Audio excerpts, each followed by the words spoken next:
Okay, there we go. Am I all set properly? Hi, everybody. Hi. Very nice to see everybody today that I may already know or that I may not know. I'm here on behalf of the Lynn Canyon Ecology Centre today, but I've come to this church for many years pre-COVID, and I'm really happy to be here to talk a little bit about garter snakes to continue the Advent theme of all creation waits. So with everything in nature settling into winter, and when we think of animals in winter, it may be with bears and other mammals settling into hibernation, certain birds migrating south for warmer climates, and others storing up food and flocking together. I know you had chickadees and honeybees in the previous weeks. But today we're bringing the spotlight to one of our reptiles and how it tends to its needs through the season, and that is garter snakes. So the first and actually only time that I personally saw a garter snake was in my backyard of our house down on Lynn Valley Road at about age 7. I was able to pick up the snake, and I had it in a cardboard box for a little while in the backyard. I was authorized to do so by my dad, but however, my mom, Allison, who returned home from work, this was met a lot more with shock and horror. This is completely understandable, as she comes from Australia, where it would only be natural reaction to a child holding a potentially venomous snake in their hands. Luckily for us, the only venomous snake in BC would be the northern Pacific rattlesnake in the Thompson-Okanagan region. So garter snakes are not venomous and are not inclined to bite. The worst you're likely to get is some strong-smelling bodily fluids coming out of them if they're scared of you. So the Lower Mainland is home to 3 species of garter snakes in BC, the common garter snake, the northwestern, and the western garter snake. They all have slightly different patterning and preferred habitats, so this means that you might have a chance of finding garter snakes close to the water, around marshes or ponds, at meadows or at the edge of forest, or in your own backyard, or maybe kind of trying to make their way into the shed. Apparently they like to do that at the Ecology Centre and kind of sneak under the door of the shed. I found that out by report from a visitor one time. And so now in the winter, this is the time of year when reptiles are mostly out of sight and out of mind. That includes garter snakes in our area. In a temperate climate or colder, like where we live, garter snakes have to hibernate. It's not actually called hibernation in reptiles. The more proper term would be called brumation, and it's quite different. It's because of their cold-blooded nature, as we often call it, which is actually an ectothermic type of animal. That means that they don't produce their own body heat from inside of their body. They have to absorb their heat from outside sources like the sunshine or sitting and sunbathing on a warm rock or something like that. So they don't sleep the winter away. They don't have to live off of fat reserves, garter snakes, and they are actually alert, if sluggish, during their hibernation time. They brumate through late October and up to March or early April, but they can be found basking on rocks sometimes during the hibernation months as well.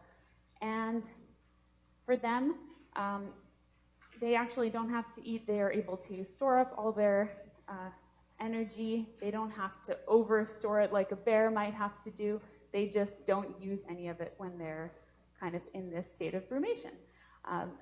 Not only are they doing this, they have to go find a den where they are going to be below the freezing point of the ground.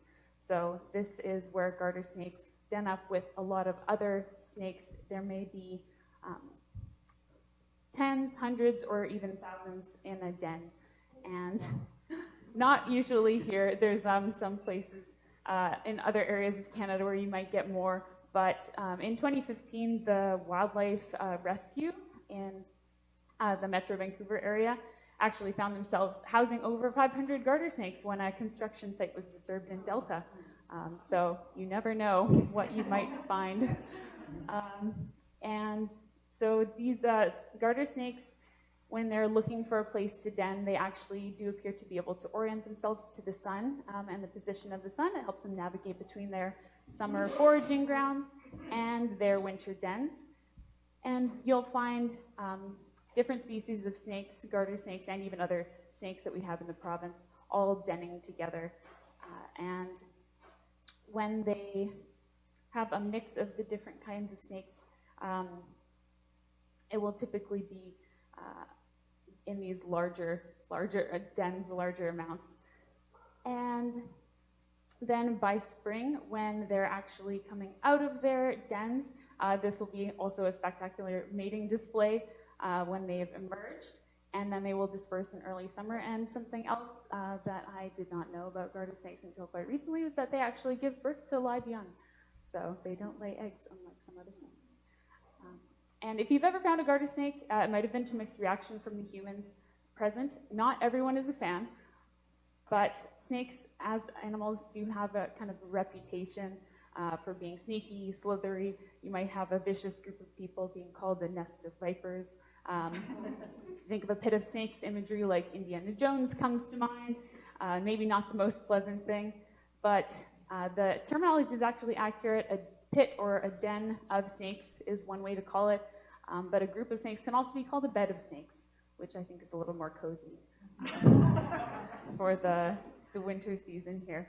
So when we are just going to be thinking about our beds of snakes that may be around our communities, around in the forests, they'll be kind of resting up for the winter, and then, like the rest of us, emerging into the sunshine, hopefully not too far from now.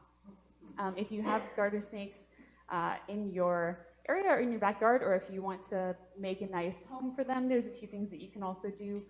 They are a plus in your garden. They like to eat slugs, and so they can be beneficial for your needs there. So some things when it's coming towards the spring, if you want to foster a home for snakes and garter snakes in your yard, you can provide hiding spaces for them with a rock pile or brush pile, and you can also provide nice warming sites for them if you have an area that's exposed to some good sunlight in the afternoon. So those are my little tips for garter snake homes in your garden. And that kind of brings me to the end. I do have my photo of myself with a garter snake as a little kid. If anybody wants to fact check me, here we are for the folks at home. And I'll have that with my mom, Allison, afterwards too. So thank you very much, and see you later.